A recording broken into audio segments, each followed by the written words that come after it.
এবার ঈদে মুক্তিপ্রাপ্ত বরবাদ সিনেমাটি ব্যাপক দর্শক জনপ্রিয়তা পেয়েছে।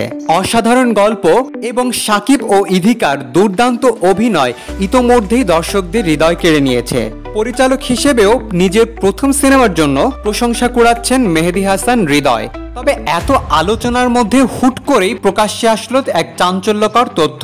সিনেমাটির ক্রেডিট নিয়ে ফুটে উঠেছে অভিমান ও ক্ষোভের গল্প, আর সেটা শুরু করেছেন ভারতীয় সিনেমাটোগ্রাফ শৈলেশ আওয়াস্তি, যিনি কলকাতার আলোচিত দেবের খাদান সিনেমার সিনেমাটোগ্রাফার। পরিচালক মেহেদী হাসান হৃদয়ের এক ফেসবুক পোস্টের কমেন্ট বক্সে শৈলেশ আওয়াস্তি দাবি করেন বরবাদ সিনেমার প্রকৃত সিনেমাটোগ্রাফার তিনি।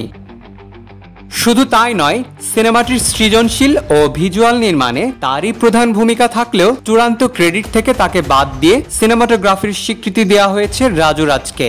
এতেই শৈলেশ আওয়াস্তি ক্ষুব্ধ হন। পরিচালককে উদ্দেশ্য করে তিনি বলেন, বরবাদকে শক্তিশালী করতে আমি আপনাকে সাপোর্ট করেছি। ডিওপি হিসেবে সর্বোচ্চ দেওয়ার পাশাপাশি পরিচালনাতেও ইনপুট দিয়েছি, আর আপনি সেটার বিনিময়ে আমার ক্রেডিট রাজুকে দিলেন।